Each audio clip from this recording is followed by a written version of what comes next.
Fruit rot is a very economically significant disease of field peas caused by several different organisms such as Fusarium, Rhizoctonia, and Aphanomyces.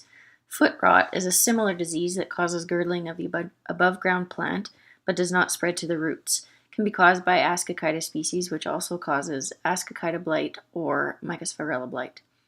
In the field used for this case study, the final diagnosis was Ascochyta blight, which will be our focus today. Ascochyta blight is caused by several organisms that have such similar symptoms they are treated as one disease. Ascochyta pinotes causes grayish flecks on the leaves. Lesions also form on the stem that spread up, down, and all the way around the stem. The organism can exist as a saprophyte, surviving long-term in the soil and also causing foot rot. Phoma medicaginis, also known as Ascochyta pinodella, causes more severe foot rot that can extend below the surface, but also causes lesions on the above-ground plant.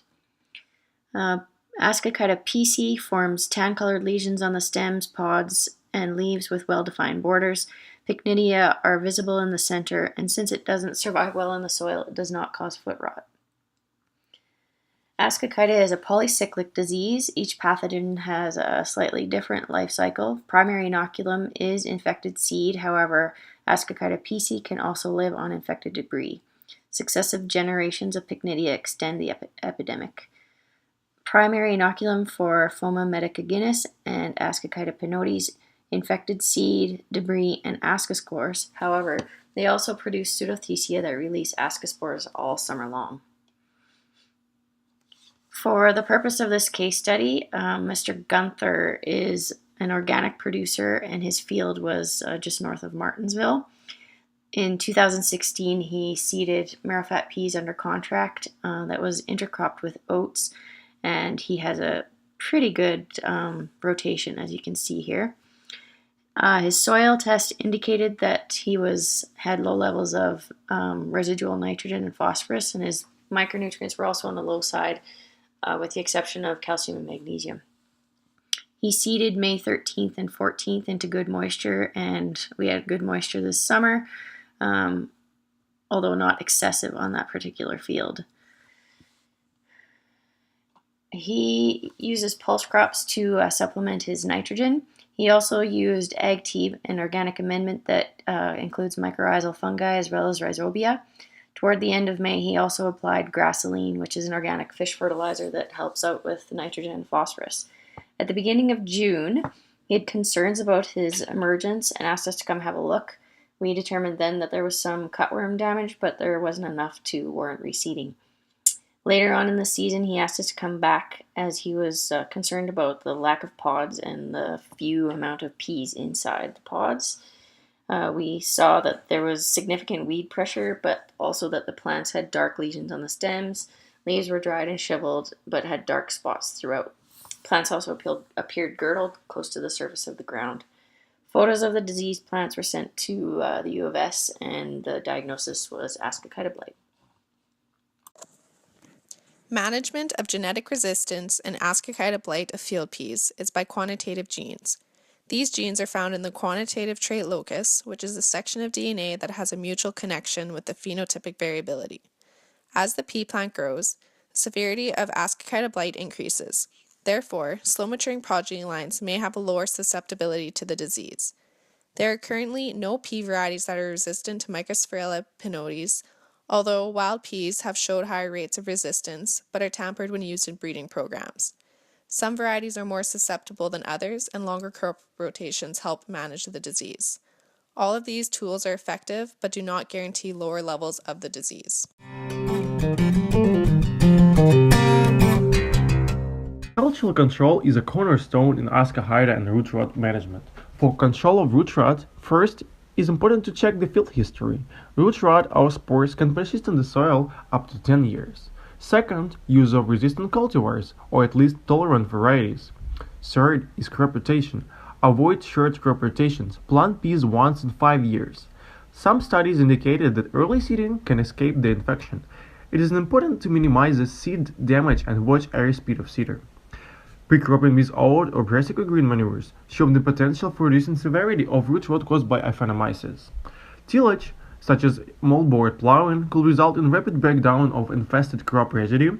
Additionally, deep plowing and the use of raised ridges increase aeration and drainage, consequently reducing the root rot, which is favored by high moist conditions. Scouting should be done at the time when the conditions are favorable for disease development.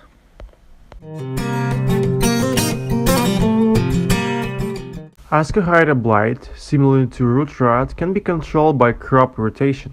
3 to 6 years crop rotation proved to be enough to control it. If the soil has heavy disease pressure, it is better to isolate the crop from the area. Additionally, ascospores of the disease could travel long distances, so it is critical to have a safe distance from the infected area. In tillage system, burial of residue containing pathogen inoculum could speed up the decomposition of the pathogen inoculum. Next, high quality and clean seed should be used, as infected seed can be the source of primary infection. Spore dispersal can be reduced when the peas are intercropped with peat, resulting in 38 to 78% less spores dispersal, where the disease severity is reduced 19 to 50%.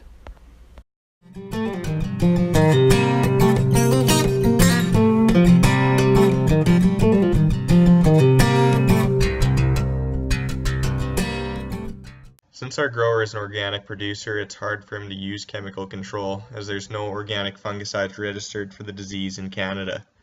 Instead, plant health in organic agriculture should be attained by maintaining biologicals, draining the land, and maintaining a healthy soil. This should all be combined with tillage, crop rotation, and other methods to reduce disease presence. For conventional control, seed treatments such as Apron Advance, Apron Max RTA, Apron Max RFC, Cruiser Max Pulses, and Trial XAL are available if the grower knows there's been disease issues in the past. Delaro, Lance AG, Lance WDG, Quadris, and Vertizon are also available for control later in the season. When considering spray timing, it's best to consult the fungicide label because application times can vary from pre-symptom to right before flowering. Fungicide use should not be relied on alone as a disease control method. It should be incorporated into an IPM program to reduce fungicide resistance and increase control. Precision agriculture, proper application, economics, and cultural methods should all be considered when adding a fungicide to your IPM program. Precision agriculture can be used to increase efficiency, reduce over and under application, and save the grower money. Proper application is important because if application is not done properly, the entire application can be wasted, which loses time and money. Growers should spray slowly with high water volumes and a coarse droplet size close to the crop canopy. Economics are a key deciding factor when deciding to spray or not. If the cost of application outweighs the value of the result, the application is not beneficial. Cultural methods should also be used to reduce fungicide insensitivity and minimize risk of disease. These 4 points, along with many other considerations, must be taken into account to create an effective IPM strategy that will control root rot and Ascochyta blight.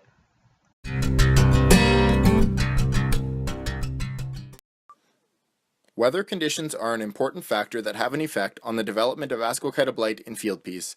There are several reasons why high levels of rainfall encourage the development of Ascochyta blight. Pycnospores of the pathogen mainly responsible for foot rot are spread largely by rain splash. As rainfall continues throughout the season, pycnospores from the infected plants are spread to the plants next to them, causing secondary infection. A moist environment is required for pycnidia to form. Therefore, moisture on the plant throughout the growing season allows the disease to survive for the entire season and eventually infect pods and seeds. Spore germination most easily occurs at temperatures between 20 and 25 degrees Celsius. However, most spores can germinate in temperatures anywhere from 5 to 35 degrees Celsius. At lower temperatures, longer periods of leaf wetness are required for germinated spores to infect the host. Hail can also increase the disease incidence in the field. It damages the epicuticular wax found on pea leaves, making it easier for foliar pathogens to infect the plant. It is important for growers to monitor the weather so that they are able to predict how severely the crop will be infected with Ascochyta.